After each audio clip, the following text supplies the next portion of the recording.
Will you be remembered? How would you be remembered? Why wouldn't you fight for the greatest achievement ever? Leave your mark. You ready? Let's get to it. All right, let's get it. That is my dog for sure. My dog. You want to come out here? In New York, I merely rock. Hiding in my socks. Running from a up. And I shoot at up. And I'm on the block. Stop playing with me. Give me my car back. And I'm on the block. In New York, I merely rock.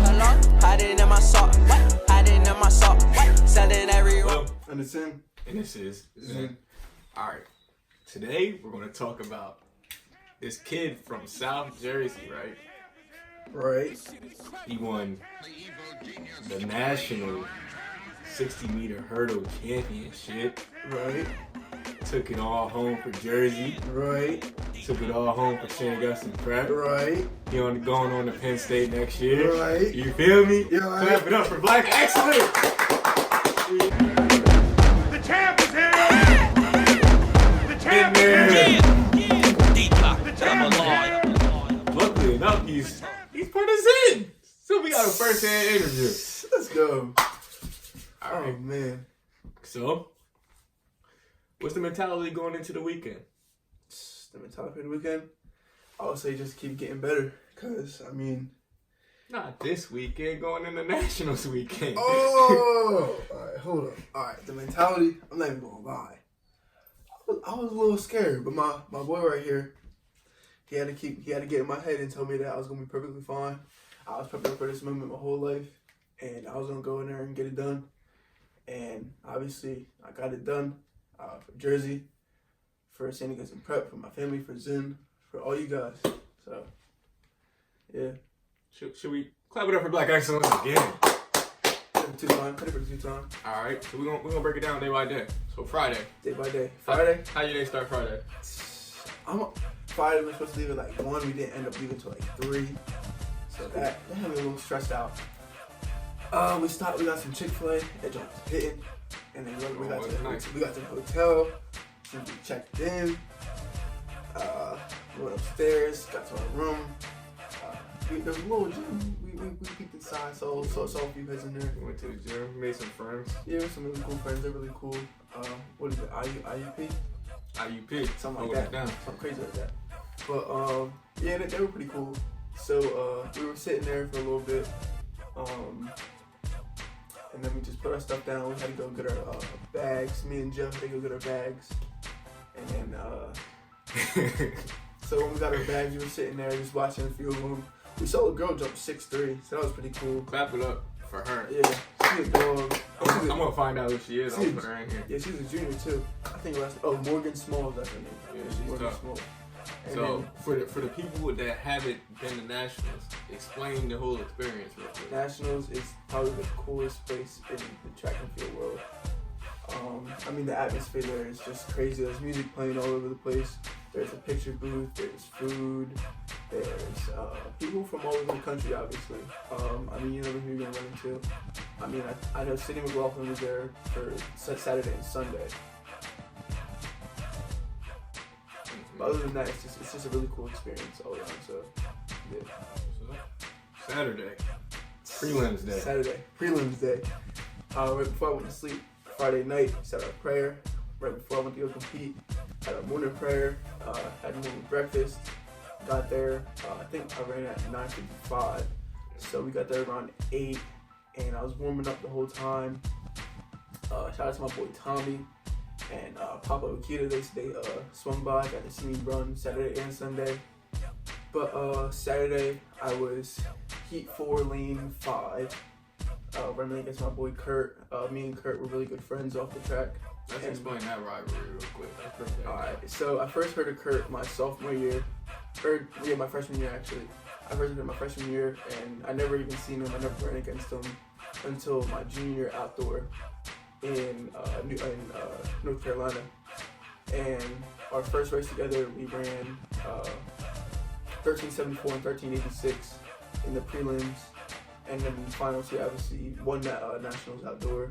I got fourth, and after that, I was like, all right, yeah, he's pretty good, and I'm pretty good. Excuse me. So that's when I knew that. So this is the man that's been pushing you to Yeah, get up every day. he's been the man that literally motivated me for the past 4 years to because he was a top dog ever since last year. So I mean, I gotta give him props, but I think we make each other better competitors whenever we step on the track. So. All right. So now you on the line. What's going through your head? We on the line.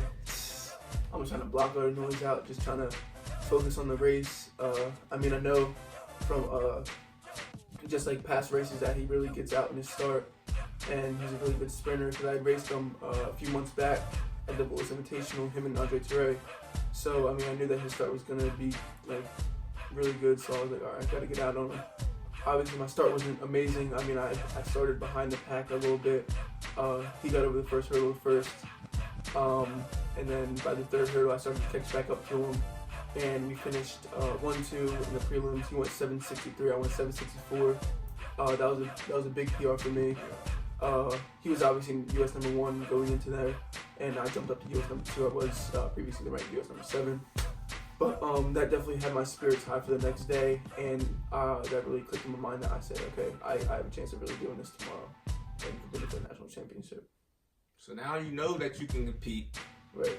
You know that you're up there, and you're most likely going to win this thing. You just got to beat out Kurt right now. Yeah. Beat out Kurt and all the rest of the good competitors that were there. Mm-hmm. What do you do when you go home? I mean, when you go back to the hotel? So when I went back to the hotel, I mean, Miles Split had me a little upset. There was some shade. I mean, all the spotlight was on him, but I just had to keep grinding. And just let my friends, Will, Tommy, my family, just keep me high spirited. I mean, they were showing some of the stuff I did really good, some of the stuff I could fix on. Obviously, Will and I, and as well as Tommy, went to the gym that same day. We went to dinner after that, right? Because as soon as we got there, I didn't even change. I think we went and ate first, and then went back to the hotel. That's what and it then was. we ate after. That's what it was. Okay, so as soon as we were done, we went and got something to eat. We were chilling for a little bit, and then he's like, all right, look, we're going to go book in your start. So we went to the gym that we had talked about earlier. We cleared out a little space for me to work on my start, because like I said prior, my start wasn't always the best. And we were just working on it because obviously he's in college right now. So he knows he got a little head start. So he was just giving me tips on some stuff to do, like with my head and with my back, with my legs. And he said that it was really good. So from there on, I knew that with my start being fine, it was going to be a really tight race, just like that day. That's what makes this kid different. Any other kid would have said, "Oh, I'm you lost by 0.01? Yeah. 0.01 behind Kurt. I just got to run a little faster. Go home, eat, sleep." He was in the gym, getting better the night before. Yeah. So that's what made him different. He got better, went back to the room, said his prayers, woke up the next morning. Now it's Nationals Day. It's Sunday. Championship day. All right, so this is what not a lot of people know. I think probably like a handful of people know what happened that morning. So that morning, we woke up right on time, got in the shower, we were all hyped up, right? Go downstairs. What, 7 o'clock right now? 7:30, somewhere around there. And got downstairs. I mean, the morning before, the whole family was downstairs eating breakfast. So me and Will go down there, and we're ready. We got our bags on. We got our bags packed, and we walk into the breakfast little station, or whatever, to find out that my family wasn't there. It was just Tommy's dad, and just drinking some coffee, eating a bagel. And I'm just like, where's everyone else at? And he's like, I don't know. So we got there, we eating our breakfast, and it's like 7. It's like 7:50. 7:50 right now. So he was like, all right, let's go try to wake up everybody.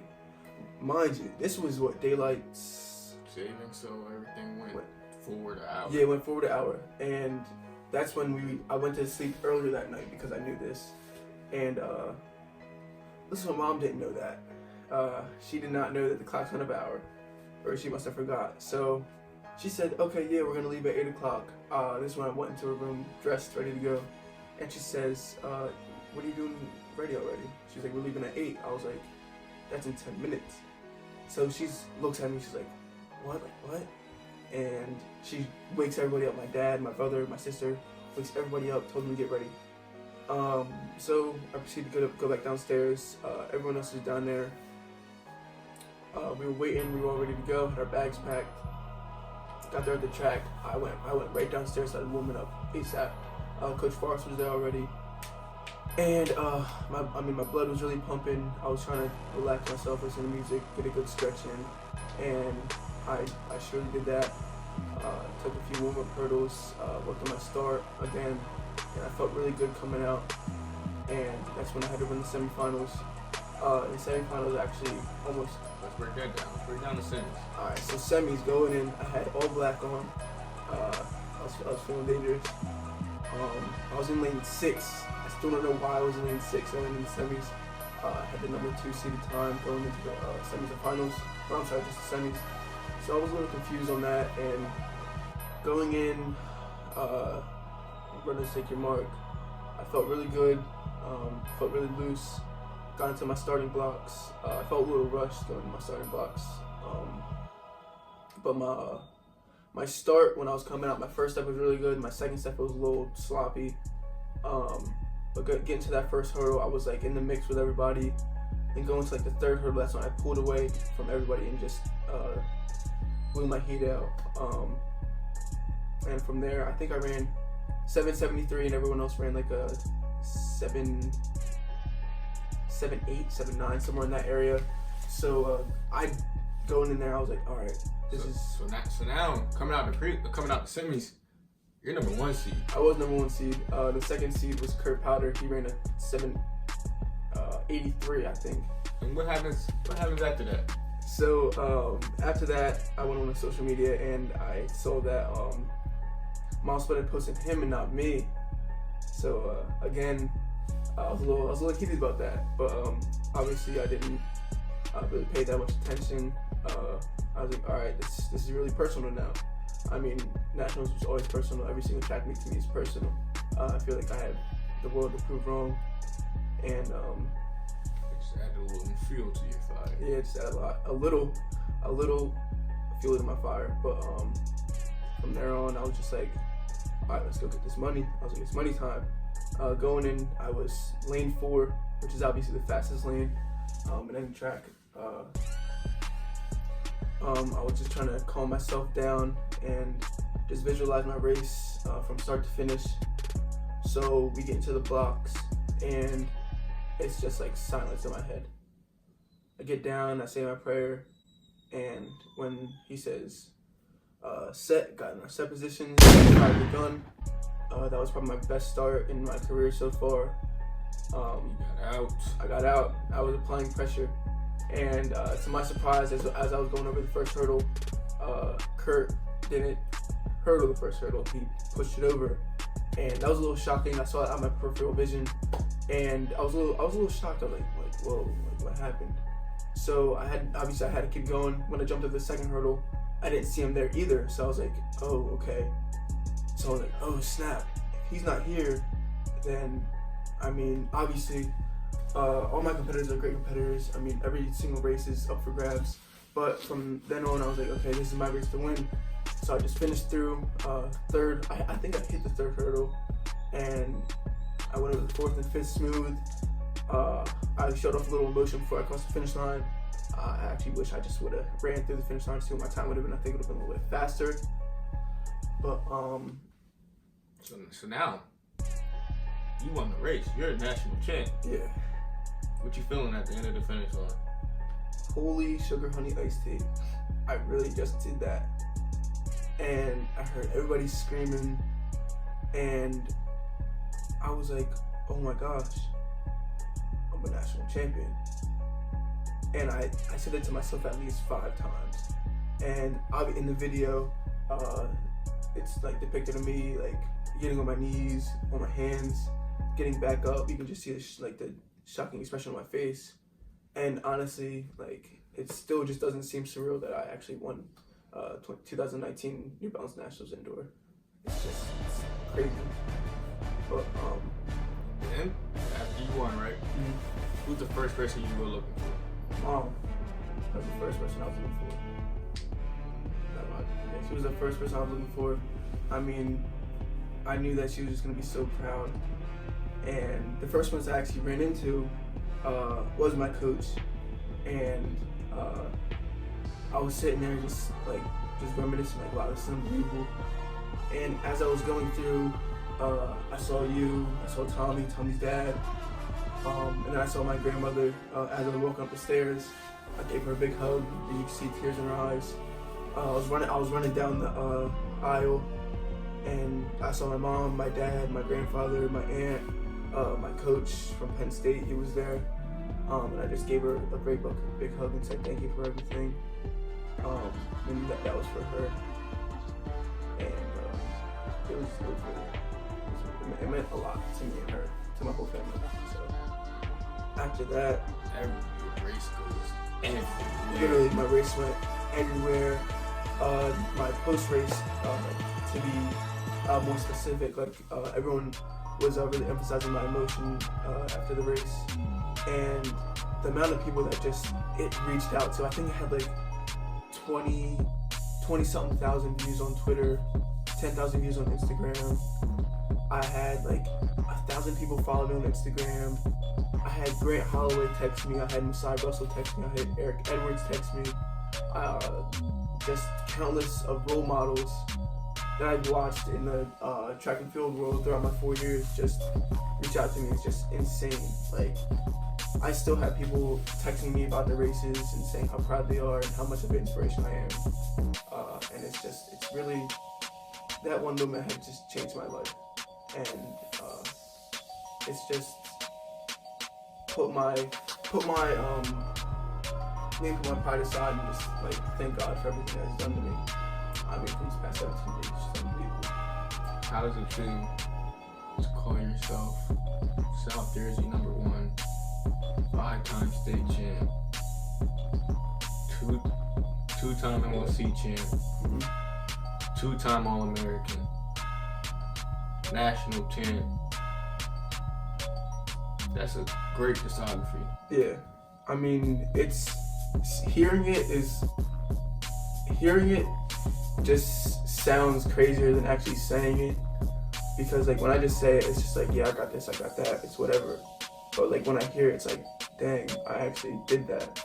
And like 4 years ago, I mean, I say this all the time, I didn't even expect to be in this position right now. I expected myself to be playing football for the next 4 years of my life, not running track. And all that practice and hard work, I feel like it definitely paid off, and it just feels good to put myself in the record books for one last time this incoming outdoor season. And I feel like I had a great indoor showing for my last high school indoor season. So you were at the top.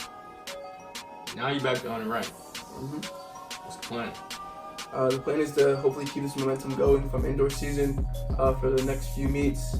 I mean, everyone's on a level playing field right now. Anything's up for grabs. You definitely can't sleep on anybody. Yeah, somebody just came out the other day, ran 14-1 off the rip. Yeah, and I was like, hey, that was a great race. He's probably US #1 right now. I mean, I was #2 ranked going to the race. I was the underdog. Nobody expected me to win, and I pulled it off. But going into outdoor would just be not to sleep on anybody, because I know how it feels to be slept on. Yeah, just had to keep working hard to finish off my senior season strong. One last run. Yeah, final chapter. Alright, this has been a special edition of Zen. Zen out. Got angels all around me, yeah, yeah. I got love all around me, yeah, yeah. I'll be a fighter to the end, to my last breath. I'ma hustle to my last breath.